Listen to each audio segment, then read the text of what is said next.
Cada 25 de agosto se conmemora, se celebra la Declaratoria de la Independencia. Hace 195 años en la Asamblea de la Piedra Alta se proclamaba la independencia. Más allá de todas las discusiones, en ese periodo el legado de Artigas aparentemente renacía y el desembarco de los 33 orientales en la playa de la Graciada el 19 de abril provocó un levantamiento nacional. Y poco a poco ese espíritu y esa fuerza liberadora se fue extendiendo por lo largo y ancho de todo el país y particularmente bajo la presidencia de Juan Francisco Larrobla, ¿correcto? Los distintos representantes de los cabildos que conformaban a la provincia oriental se reunieron en Congreso y proclamaron su voluntad de ser libres e independientes. Pero estamos en Uruguay, ¿no? Y la historia de Uruguay básicamente es la historia de las incertidumbres y los cuestionamientos de algunos hechos históricos. ¿Cuándo se fundó realmente Montevideo? Si los 33 eran 33 o más o menos. Y en el caso del 25 de agosto también hay dudas, porque este día de la independencia reabre una vieja discusión que algunos historiadores afirman que la celebración no fue tal cual sucedió hace casi 200 años. Por eso hoy, en la letra chica, les vamos a presentar írritos, nulos y disueltos.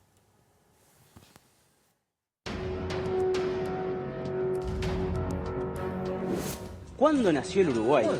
1830. 1830, 1828, 1825.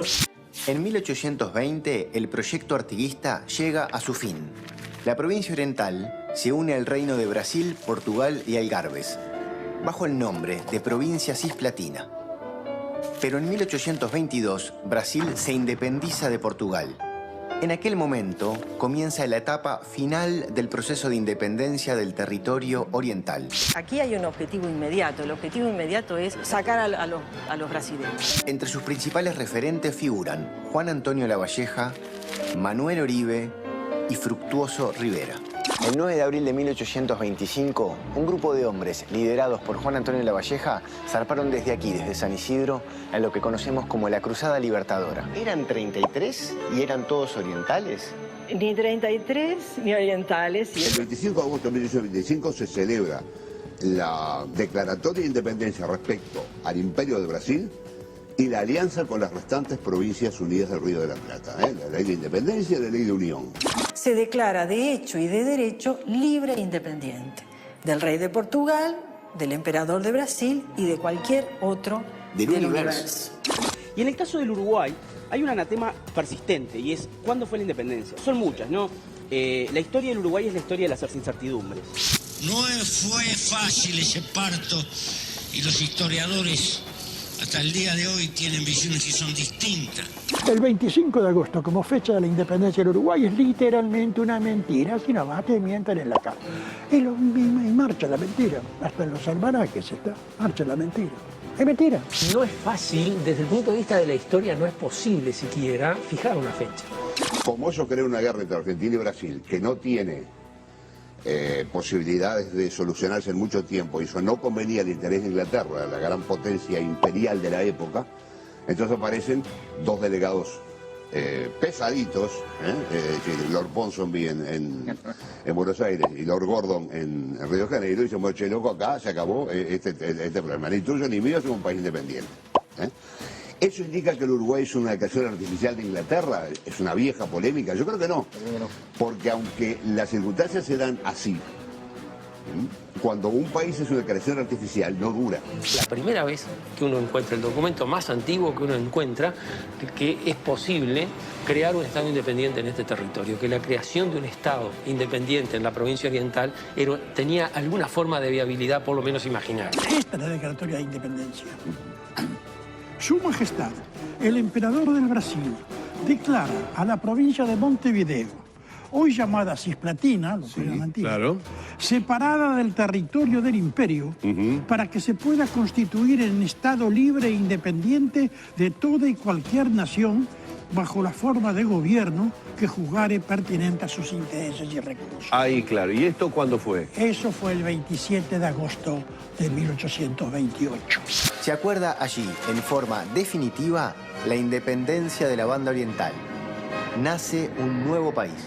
creo que una nación no se define por el procedimiento por el cual surgió su independencia, sino más bien por la construcción de su historia a lo largo de todo su pasado. Y rito nulo disuelto y por siempre sin valor, así declaro el dolor del que hoy me libro resuelto. Ni siquiera espero el vuelto, es cuestión de dignidad. Prefiero la liviandad de andar sin cruz en mis hombros y así sobre mis escombros declaro mi libertad.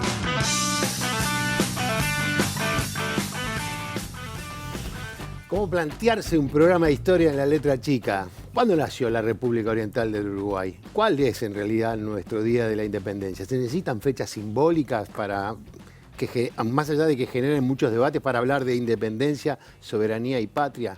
Bueno, nosotros no estamos capacitados para saberlo, así que vamos a tener muy buenos invitados que nos van a ayudar a resolver este tema.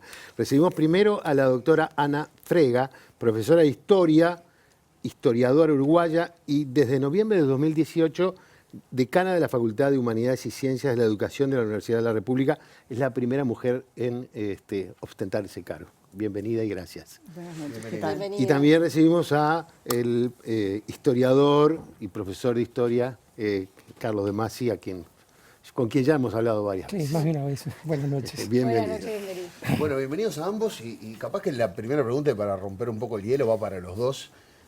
Vimos una cantidad de información ahí que realmente nos descoloca, sobre todo a los que tenemos una historia sola o conocemos solo una parte de la historia, y es qué significado tiene la Declaratoria de Independencia del 25 de agosto y por qué da la sensación de que hubiera como una historia oficial, por un lado, y por otro lado, hechos que la contradicen.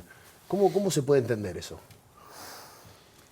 Bueno, yo creo que ahí la respuesta a esa pregunta va en qué es lo que se interpretó en esa época por declaración de independencia y qué es lo que se interpretó después. En este sentido, para poder legitimar la guerra que se estaba haciendo contra los brasileños, era necesaria una declaración de independencia. Lo mismo habían hecho las colonias inglesas en Norteamérica, que declaraban la independencia. Entonces, ese es un elemento que legitima. Hay una idea de que los estados son más o menos iguales que los hombres en el estado de naturaleza.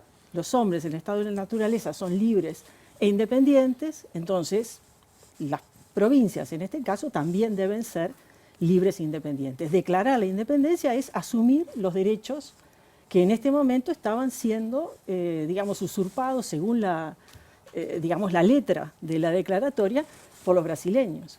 Ahora, ¿eso qué supone?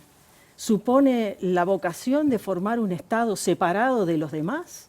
No, porque en la época independencia podía ser asumir esos derechos, pero unirse con otros. O sea, no es planteado como algo contradictorio en la época.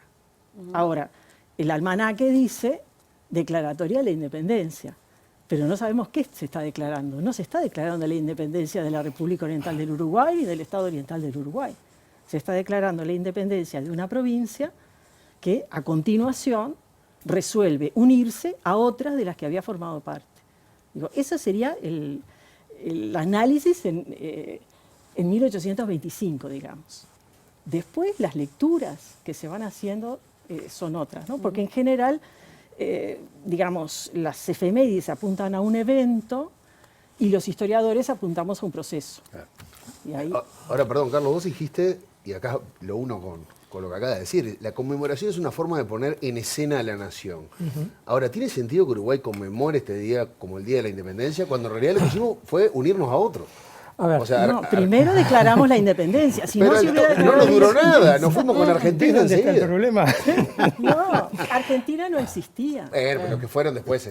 Ah, bueno, No, los hasta- que fueron después, no, nosotros no. también fuimos después. Porque si tú decís los que fueron después, o si vos decís en 1825 se declaró la independencia del Uruguay, vos en realidad estás pensando en el futuro de lo que va a pasar, que no está definido, porque sobre la mesa hay distintas posibilidades de organización política. Entonces, yo no iría por ahí. Tal vez sí sería interesante preguntarnos por qué recién en 1860 se considera que esta fecha es una fecha que hay que celebrar. Y no se consideró antes. Ese es un punto lo que señala Ana. Es decir, lo que pensaban los contemporáneos no es lo que se pensó después. El lío lo armamos nosotros, es decir, los que vinieron después. La fecha digamos, la idea de conmemorar la independencia en una fecha no tiene nada que ver con la independencia, tiene que ver con la conmemoración. No sé si... es decir, no, el pasado, la independencia no está en discusión cuando se discute la fecha de la independencia. Son dos cosas diferentes. La fecha de la independencia tiene que ver con esa manera de construir el relato de la nación parecido al relato de una biografía personal. Hay que poner una fecha de nacimiento. Bueno, una fecha de nacimiento. Ahora, eso no existió siempre, eso es un producto del nacionalismo de mediados del siglo XIX. Que, bueno, toda esa noción de que la nación tenía que constituirse por sí misma, mucho derrame de hemoglobina sobre el piso, tenía que haber sangre, heroísmo, batallas, muertos heroicos, y después de ahí se proclama la independencia. Lo que no dicen, y está en todas las historias, que hay un pacto firmado, siempre. De alguna manera a eso se le da forma. Es decir, ninguna batalla proclamó ninguna independencia. Es decir, el insert heroico del relato no tiene que ver, digamos, con cómo ocurrieron las cosas, sino cómo se arma el relato. Cuando se crea este país en 1830, tiene fecha de independencia, 18 de julio. ¿Por qué? Porque es el momento en el que se consolidó el pacto social, se juró la Constitución. A partir de ese momento somos nación, como lo dicen en aquella época. Pero no sería entonces... un feriado. A mí, discúlpeme, no perdíamos un feriado. Yo no sé si es el momento de plantearlo, pero... No quiero ser... Pero te voy a decir que acá los feriados también juegan, porque en la primera ley se establecieron 4 feriados. 25 de mayo, 4 de octubre, 18 de julio y 20 de febrero. Con lo cual te das cuenta que ya hay algunas fechas que decís que son. Totalmente. ¿Qué se conmemoraba el 4 de octubre? ¿El Día del Animal? No, es el día del intercambio de las ratificaciones de la Convención Preliminar de Paz. Es el comienzo en el cual se estableció la paz. Pero ahora, si la fecha se tiene que elegir de una manera arbitraria, ¿por qué entonces no fue o el 27 de agosto del 28 o como tú decías en el 30 y quedaba como por lo menos más coherente? La arbitrariedad tiene que ver con la construcción de una narración, es decir, tiene que haber una narrativa que le dé sentido a la fecha. Y la narrativa que construye el sentido de la fecha del 18 de julio viene ligado no con el 27 de agosto, sino con el 4 de octubre. Es decir, no cuando se firmó, sino cuando se ratificó efectivamente. Ahora, después cambia el sentido de la nación. Ya la nación deja de ser el pacto entre iguales y empieza a ser una construcción histórica que se va desarrollando a lo largo del tiempo. Y que tiene una contradicción esencial porque surge en el momento que surge ya tiene que existir. Entonces, ahí hay que buscar una fecha que sea aquella en la cual la nación expresa su deseo de existir. Y lo único más parecido a una fecha de independencia que tenemos en nuestra historia es el 25 de agosto. Ahora, estos debates se van en todos lados. Esto ocurre en todas partes, solo para tranquilizar las conciencias. El 4 de julio es fecha patria en Estados Unidos desde la década del 20 del siglo XIX.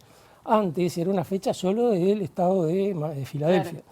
El 14 de julio se conmemoró durante unos años después de la toma de la Bastilla y después desapareció hasta 1880. Que lo vuelven a retomar y ahí exactamente, y en 1882, 14 de julio que se festejan, dos diferentes. El 14 de julio del 89 que se tomó la Bastilla y el 14 de julio del 80 que se reunieron todas las tropas francesas a defender París. Entonces, los revolucionarios conmemoran la toma de la Bastilla y los conservadores conmemoran lo que llaman la fiesta de la Federación. Y es la misma fecha. Claro. Particularmente también hay otro aspecto muy curioso que es que, bueno, o es lo que se dice, ya me corregirán ustedes, que los orientales de aquella época igual no querían la independencia y querían este proyecto de las Provincias Unidas y que sería estar ligados a la actual Argentina, ¿no? Con eso. Pero al mismo tiempo hay mucha resistencia a querer defender esta tesis porque implicaría, de alguna manera, que fuimos un accidente. El gran problema. No, pero el problema se enojan los historiadores cuando se pone bueno. Es el tipo de tema que nos gusta discutir. Nos gusta debatirlo, pero el problema me parece que ahí es los orientales. O sea, no todos los orientales no tenían la misma opinión. Porque dentro de quienes, y todavía tendríamos que empezar a pensar a quienes llamamos orientales. ¿No? Sí, porque para el artiguismo los orientales estaban asociados a un proyecto político. En cambio, en la década del 20, los orientales era como más abarcativo, digamos. Bien. Pero entonces, los orientales no, que los grupos de poder, para los cuales la unión era sinónimo de orden. Claro. Y después, digamos, si la unión no es sinónimo de orden, entonces será, digamos, la separación. Entonces, me parece que tendríamos que pensar en eso. Y también pensar en otros que participan, pero para los cuales digamos, este movimiento no forma parte de su cronología, porque estamos muy acostumbrados a una cronología política lineal que nos conduce al Estado, pero grupos indígenas, afrodescendientes, bueno, no necesariamente para ellos esta era la guerra, podían luchar, podían poner el pecho ante las balas, podían morir, pero tal vez no era en particular el objetivo. Entonces, Barrán ya lo escribió hace muchos años, el historiador José Pedro Barrán, y él decía que había que infestar de lo social, ahora que estamos con cuestiones de infestar, bueno, pero de infestar de lo social al estudio de la independencia. Y partir de la base de que no todos pensaban lo mismo y que había grupos de opinión política, grupos de poder, que podían presentar alianzas distintas. Si no, no nos podemos explicar que esta provincia haya formado parte de una monarquía. Usted, de repente. Ahí estamos hablando de cómo jugaban los intereses de los distintos, de la conformación de las élites y de las clases populares en ese proceso. ¿Sí? ¿Cuánto le llegó la declaratoria de independencia o cuánto le llegó las otras decisiones a los distintos grupos? Qué buena pregunta, ¿eh? No, me la dio la producción. Ricardo? No, justamente ese es el tema, es decir, digamos, descubrir lo que piensan las clases subalternas es muy difícil, claro, porque en general no tienen voz propia. Y digamos también, no todos los proyectos estaban sobre la mesa en 1825, otros fueron surgiendo con el tiempo y se fueron en realidad elaborando.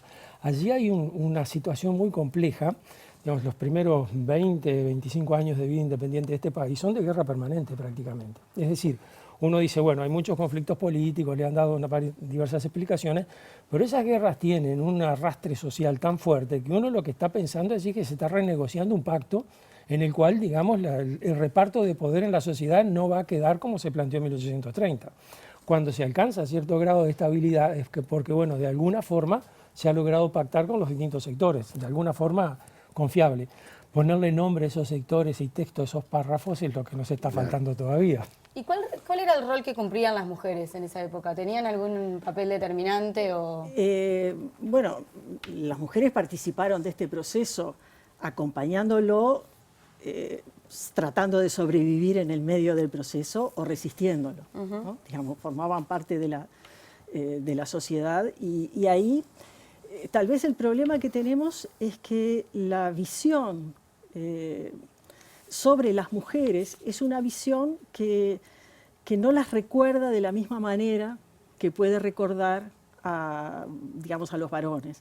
Podemos recordar a las esposas de los patricios, ¿no? Entonces está Josefa Uribe, está Bernardina Fragoso de Rivera, podemos encontrar Ana Monterroso de la Valleja, esas tenemos más o menos alguna noticia, pero después hay otras que aparecen como perdidas en la documentación, pero que están ahí. O sea, sabemos en la batalla de India Muerta, una batalla en noviembre de 1816, donde perdieron las tropas orientales frente a los portugueses. Era Rivera, ¿no? Rivera estaba allí. Bueno, las memorias de Ramón de Cáceres recuerdan cómo una mujer, una cordobesa, en este caso sabemos el nombre, Juana Bustamante, les decía sigan peleando porque no podía ser que perdieran 1.500 orientales contra 900 talaveras, ¿no? Como les decían a los portugueses. Y ahí nos aparece un nombre. Pero si no, después lo que nos aparece es capturé a una mujer por estar convenciendo a los soldados de pasarse con el ingrato Artigas, dice otra fuente. O si no, tenemos las visiones muy prejuiciosas en la campaña contra Brasil de las mujeres que acompañaban al ejército. Mujeres que tenían, o sea, no podían dejarlas fuera porque si no corrían el riesgo de que la tropa desertara. Pero la visión que tenían de esas mujeres, lo que señalan las fuentes que las recogen, José Brito del Pino en el ayudante de campo, Tomás Diriarte, digamos, distintas memorias, lo que las señalan es, digamos, marimachos que no se sabe si son varones o mujeres, que lo único que hacen es entorpecer el trabajo, que roban, saquean y hasta se divierten cuando las azotan. Entonces también, digo, estaban ahí peleando, porque cuando las describen dicen que tenía sable, digamos, o sea, no estaban de lavanderas, claro, digamos. Sí. Pero la visión prejuiciosa no reconoce un papel que efectivamente estaban cumpliendo, ¿no? Claro. Pero sí, por ejemplo, se puede llegar a hablar, hay un artículo de Inés Cuadro, de Chusmas, que habla de mujeres espías, de alguna manera, en la ocupación lusitana, fue entre el 17 y el 21, mujeres que de alguna manera vieron mezcladas, políticamente incluso, lo que pasaba en el ámbito público, donde las mujeres prácticamente no existían, al ámbito privado, donde sí tenían cierta fuerza, en las familias, en los grupos más cerrados, y como que se mezcló un poco todo eso, y eso le llegó a dar un rol más relevante a la mujer, o seguía estando sotoboche, digamos. Claro, a ver, en el marco de una guerra, y en el caso de una guerra donde Montevideo está sitiado, Montevideo en poder de los brasileños está sitiado, y es necesario comunicarse, ¿no?, de un lado a otro del muro. A veces las mujeres pueden ser el vehículo, porque van a lavar, ¿no? Entonces son las lavanderas, van a lavar, o porque pueden contactarse por distintos mecanismos, pasar información o traer información. Yo les decía hace un rato, es conocida Josefa Uribe, que lo hacía, ¿no? Es decir, se vinculaba, pero de ella sabemos el nombre. Hay otras más de las que no sabemos. Y lo que las fuentes nos están mostrando es ese papel, el papel de transmitir información, pero también el papel de convencer. O sea, de lograr que abandonen, claro, las fuerzas contrarias, claro, con el ingrato. Digo, pero eso es fantástico. Y esas redes de solidaridades, esas redes, realmente son elementos que los historiadores tenemos que visualizarlos. Digo, yo no, digamos, tal vez esto no sea, digamos, pertinente o puede ser un anacronismo, pero cuando yo estaba en el Instituto de Profesores estudiando, era la dictadura. Y en la dictadura civil-militar una cosa que aprendimos los uruguayos fueron estas redes.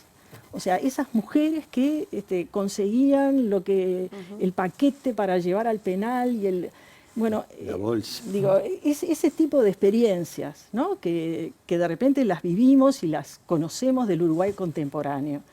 ¿Por qué tenemos que pensar que no existían tiempo atrás? Cuando en realidad eso es, digamos, una de las cosas primarias de los vínculos, ¿no? Digo, entonces, y esa experiencia además dice otra cosa, porque funcionaban esas redes en la medida que son invisibles. En la medida que se hacen visibles, ya la situación... Pero lo mismo pasa en el pasado. Es decir, esas mismas mujeres que llevaban... Sí, es la misma lógica, ¿no? Exactamente. En la medida en que eran invisibles y sus nombres no quedan, eran eficaces.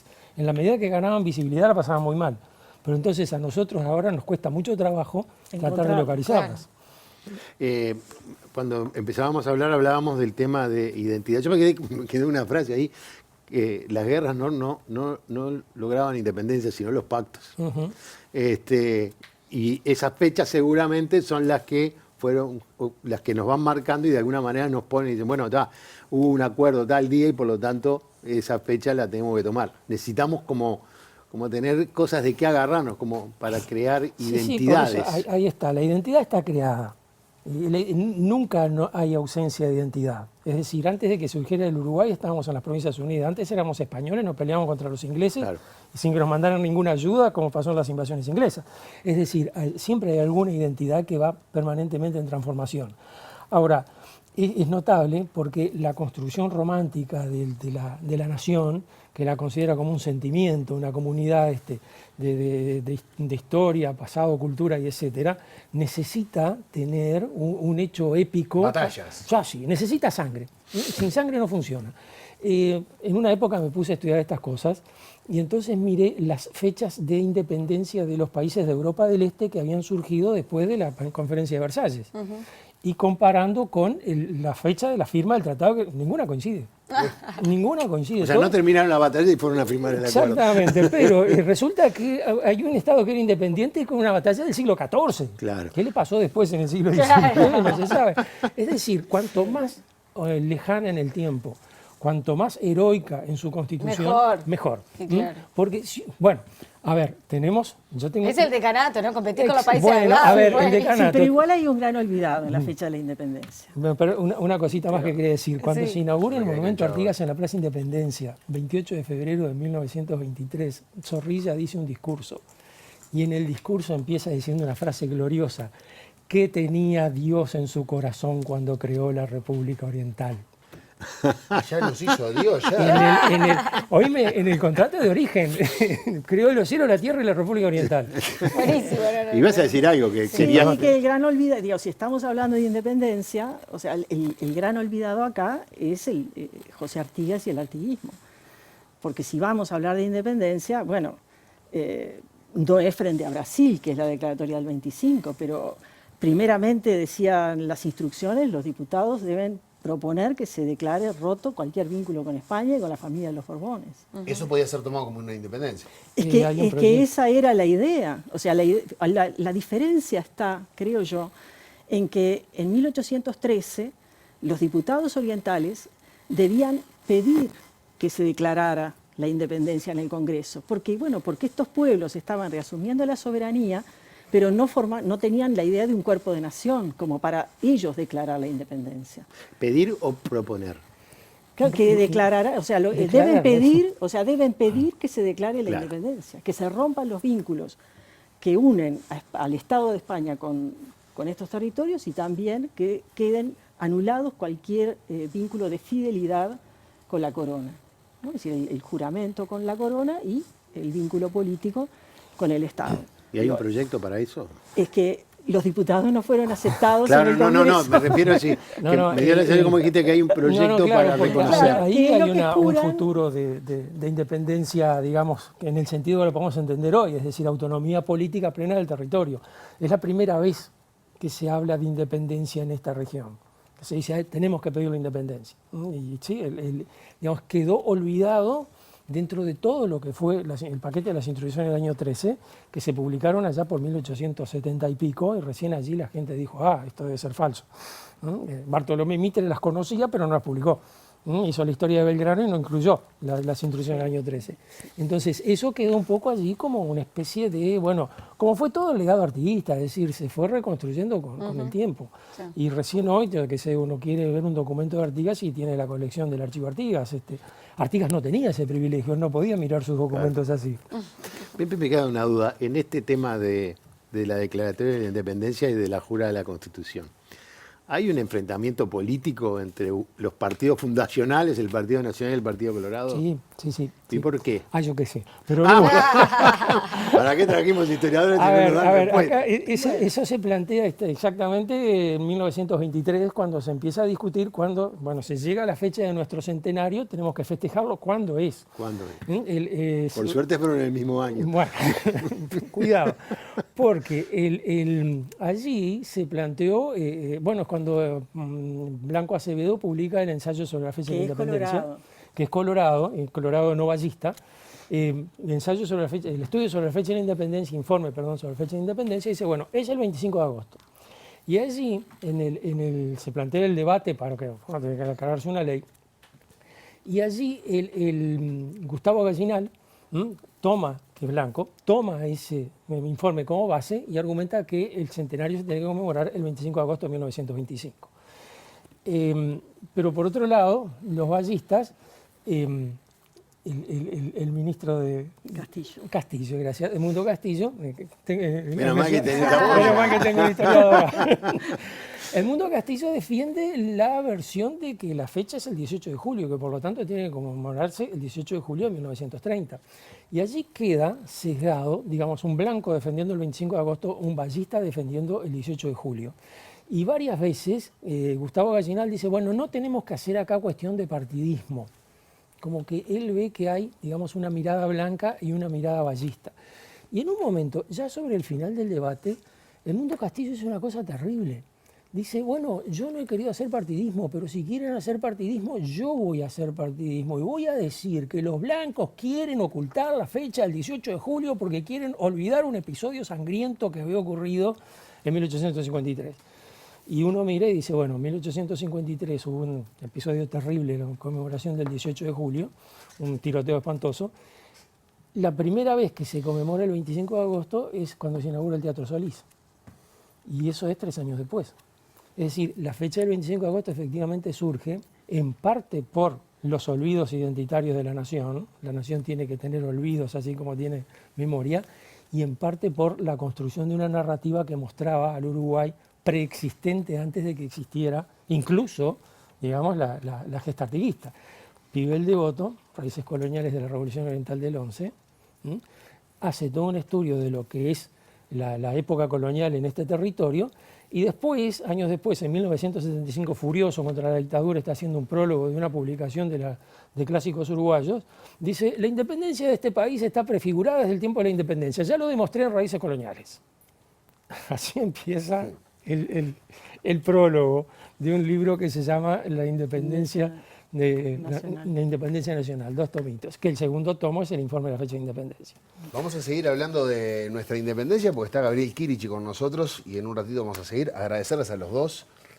Genera muchas más dudas que certezas. Esa es nuestra tarea. A mí me queda una tenemos que preocupación. defender las fuentes de trabajo. Está bien, me parece una excelente actitud. No le puedo decir a mis nietos qué día nació el Uruguay, entonces. Es que el problema es ese, que no tiene... Si no, le pedimos a Boris Christoph o algún A otro ver que qué haga le una puede. carta astral Ahora, y arreglamos el problema. Lo que vos le digas a tus nietos siempre será inimputable. Bueno, también es cierto.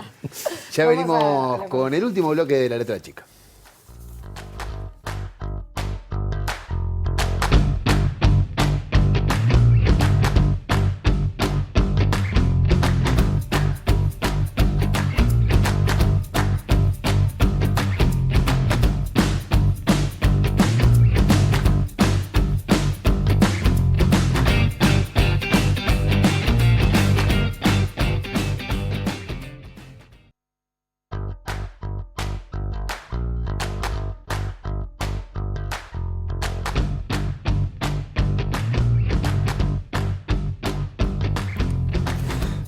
Minutos faltan para las 10 de la noche. ¿Qué va a haber a las 10 de la noche, Diego? Pegadito a nosotros se viene el Montevideo Rock, esta edición particular, especial, son 2 días. Hoy va la primera parte, mañana está todo el feriado para disfrutar de la segunda parte a partir de las 9 de la noche mañana. Muy bien, pero vamos a seguir hablando de historia y ahora incorporamos al historiador y docente Gabriel Quirichi, o Quirichi. Quirichi está bien. Quirichi está bien. Profesor de historia, historiador Profesor. no soy. Con mucho respeto a los historiadores, soy profesor. Qué horrible, yo me equivoqué. No Bueno, pasa nada. Una consulta. ¿Qué sacás de lo que conversamos anteriormente? Bueno, que seguiríamos escuchando además y a Frega, ¿no? Fueron mis profes también en el IPO, o sea que es un placer, te hacen pensar mucho. Creo que el final, lo que decía Diego, nos quedamos con más dudas, es la principal, ¿no?, versión de cómo la historia es una disciplina científica que lo que hace es trabajar sobre la interpretación de los procesos temporales con intersubjetividad, ¿no? Y no te aporta dogmas ni verdades definitivas. Y después, yendo a lo que nos convoca por la fecha, ¿no?, creo que también es interesante ver cómo hoy en día hay una madurez en la producción historiográfica que nos permite analizar con mucho cuidado que no es lo mismo una fecha patria, ¿no?, que una fecha de cumpleaños de una persona, simplificándolo mucho, ¿no? Bien. Y no, pero está bueno aclararlo porque muchos lo tomamos como eso. Sí. Durante muchos años. Sí. Y también se asocia con nuestra experiencia escolar, ¿no? Es decir, que tenés el acto en la escuela con la fecha, la bandera, todo eso, ¿no?, que para uno también son los primeros relatos épicos. Entonces después te vienen a decir, no, pero mirá que no era la independencia del Uruguay, es de la provincia oriental y se unió con Argentina. Claro, pero creo que hay una ruptura por ese lado, que estamos en condiciones hoy de procesarla mucho mejor y con muchos aportes. Y lo otro que me parece interesante, lo que planteaba sobre todo Ana Frega, ¿no?, que estamos también tratando de empezar a conocer la parte social de la independencia, ¿no? Del proceso de independencia, proceso de revolución, guerra, construcción de los estados. Hay un trabajo muy lindo de un investigador argentino que se llama Que viva el Bajo Pueblo, Gabriel Di Meglio, que estudia justamente la política de los sectores populares, ¿no? Estos detalles que contaba Ana, de las mujeres participando y cómo, y claro, vos tenés la información a partir de testimonio indirecto, de un documento de alguien, de un opresor, o de un, digamos, alguien letrado en la sociedad iletrada.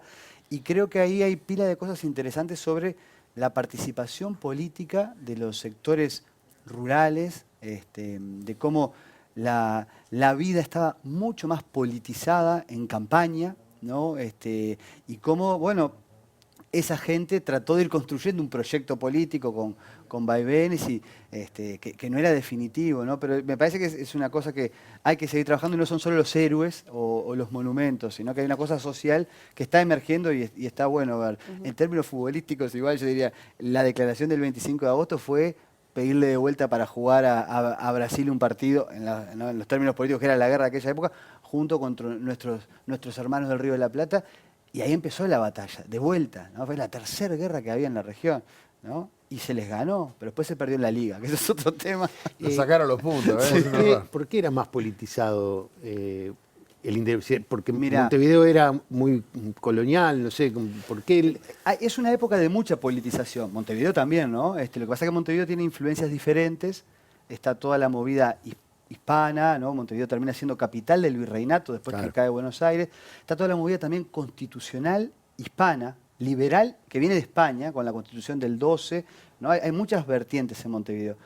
Pero el mundo rural nuestro, a mí me gusta mucho una expresión de Alperín Dongui, que es un historiador argentino, que habla de la época previa a la Revolución como esta zona, definiéndola como un Far East alocado. Un lejano este, porque mirado desde el centro, ¿no?, virreinal, nuestro territorio, Entre Ríos también, era una pradera libre, de frontera, con muchas oportunidades, con mucha gente, indígenas, mestizos, no solo gauchos, paisanos, una sociedad campesino, rural, donde no había autoridad. Es decir, había poca presencia de la iglesia y del ejército. Entonces, esa sociedad se politiza mucho entre las invasiones inglesas, la revolución, es la base de, bueno, los que acompañan a Artigas, sí, claro, ¿no? Es decir, los que llevan a Artigas, porque en realidad, solo por decir algo, no me río, pero si buscamos una fecha de independencia social, yo creo que son las asambleas artiguistas, un poco lo que decía Ana Frega.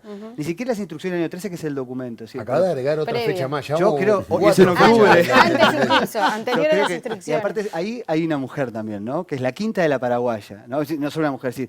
Porque la Quinta de la Paraguaya no es un lugar, son puntos de referencia. Bueno, hay diferentes versiones, no nos metamos en los amores del prócer, ¿no? Pero, es decir, ¿por qué paran ahí todos? Porque tienen recursos para hacerlo, porque hay vínculos con otras partes de la sociedad.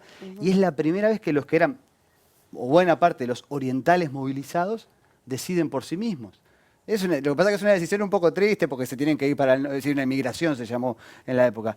Pero como reunión social me parece re interesante como independencia también, ¿no? Gabriel, ¿qué pasa con las polémicas en estos relatos históricos? Porque depende de cuál sea el grupo de poder que esté de turno, hay unas polémicas que se pueden maximizar, otras disimular, y sin embargo, para poder entender realmente un proceso histórico, las polémicas, cualquiera sea la interpretación, pesan mucho porque hacen a la identidad también. Entonces, ¿cómo se puede manejar el tema de cómo te cuento algo que realmente tiene un peso, pero a veces lo dibujo un poco y otras no tanto? Bueno, creo que como decían antes Carlos y Ana, la polémica sobre el feriado no es la definitiva sobre la identidad nacional, ¿no? Es decir, es una polémica que tiene que ver con un aspecto hasta de celebratorio, incluso porque, bueno, ahora estamos más o menos en la misma, ¿no? Pero hace 100 años, ¿cuántos centenarios hubo? 1815, los reglamentos de Artigas, 1825, siempre, viste, se estira eso, ¿no?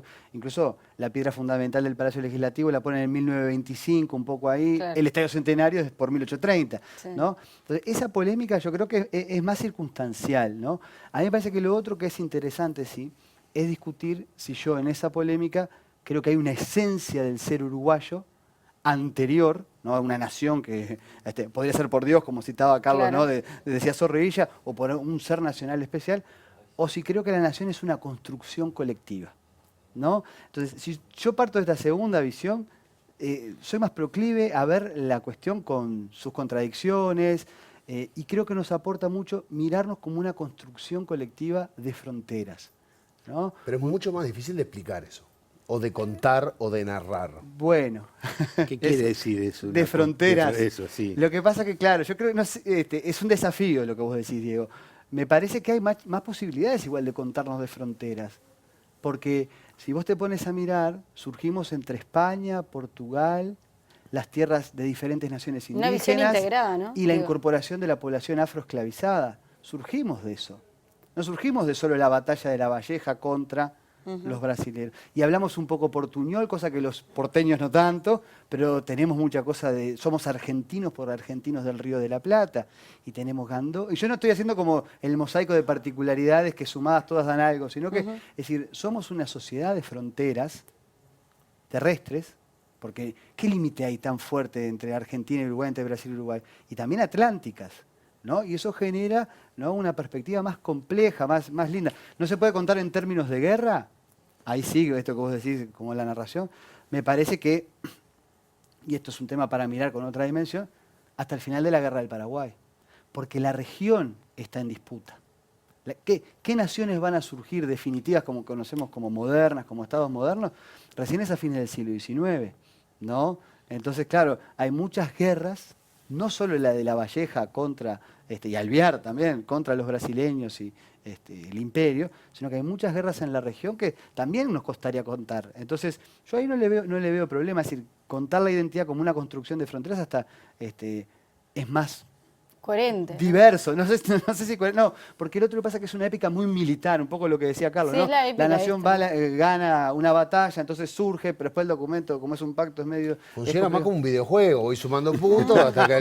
No, pero de verdad, porque yo creo que... Yo te voy a preguntar como docente ahora, no sé si alguna vez te tocó como docente trabajar, cuál es la menor edad con la que te tocó trabajar de alumnos, pero es difícil, supongo yo, acercársele a los jóvenes. Todos te dicen algo trillado que es, bueno, tuve un profesor de historia que fue el que me hizo ver, o sea, siempre dependés como de la persona que te cuente la historia para que alguien más chico se apasione realmente.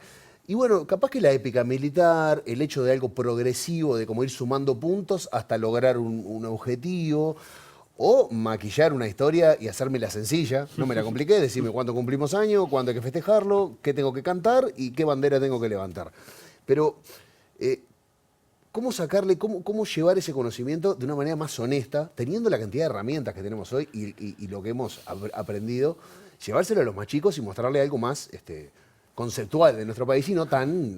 Es complicado, ¿no? Mirá, a mí, pero me haces dos preguntas en una, me dan ganas de contar todo y tenemos 2 minutos. Porque lo más difícil que me tocó fue hacer un discurso del 19 de junio, que los clásicos, ¿no? Donde había niños de primero de sexto de escuela que prometían la bandera, y de primero de escuela y de primero de liceo que la juran, ¿viste? Porque ahí cómo le contás que la bandera de Artigas no es la bandera uruguaya, pero que en realidad Artigas tenía un proyecto que incluía a todos los que vivían acá. Es muy complicado, y todavía con los padres, eso fue un desafío. Y seguramente los padres supieran lo mismo que sabemos nosotros. Salió la cosa, porque además tampoco querés generar un nacionalismo que no es ese nacionalismo esencialista, sino que es más diverso, plural. Artigas integró también con justicia social hasta en el reparto de tierras. Entonces, no hay que perder de vista esas cosas, ¿no? ¿Por qué celebramos un 19 de junio si el prócer es más latinoamericano? Bueno, pero después trabajándolo en clase, yo creo que hay 2 cosas ahí. Hay materiales muy buenos en los libros de texto. A veces eso también se desconoce. Los libros de texto traen las diferentes posturas de los historiadores, traen las leyes completas. Y mirá, no solo los actuales, que tiene, bueno, Carlos ha participado en muchas cosas didácticas con otros equipos de docentes, todos le metemos cabeza. Pero HD, que el profe seguro lo conoce, que es un clásico, hermano Damasceno, en su manual de texto trae todas las leyes. Incluso dice, bueno, ¿por qué se decía la unión con Argentina, que no era Argentina? No, es decir, el material está... Yo creo que lo que hay que tratar es de profundizar en una narrativa más integradora, plural y diversa sobre todos los procesos, ¿no?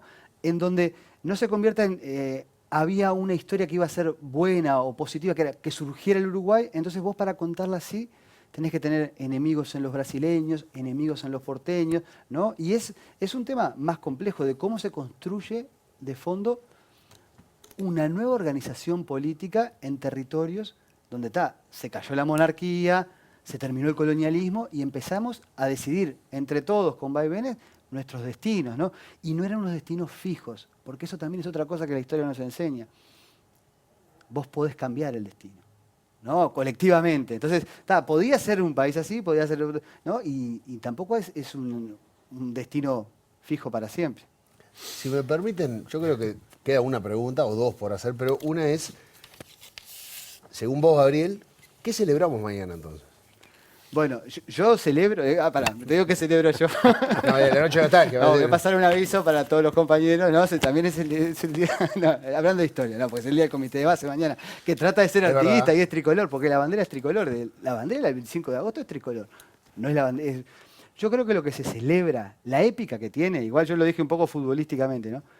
Es que tras un proyecto muy positivo de lo social, político, como fue el artiguista, derrotado por varias cuestiones, ¿no? Hasta por sectores orientales que terminaron apoyando la invasión brasileña, este territorio terminó siendo, otra vez, parte de un imperio europeo con la esclavitud, o sea, sin ninguna de esas libertades.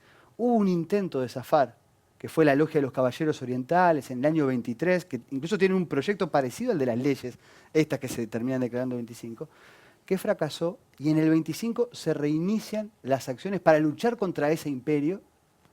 Y bueno, en aquel contexto la idea era luchar todos juntos otra vez, bonaerenses, entrerrianos, que también se están definiendo entre ellos. Mira, yo te lo termino así, ¿no? O sea, lo que empezó fue a lucharse otra vez por lograr la soberanía política frente al imperio del Brasil. Eso yo creo que es para celebrar como una de las propuestas, ¿no?, de, digamos, soberanía ejercida.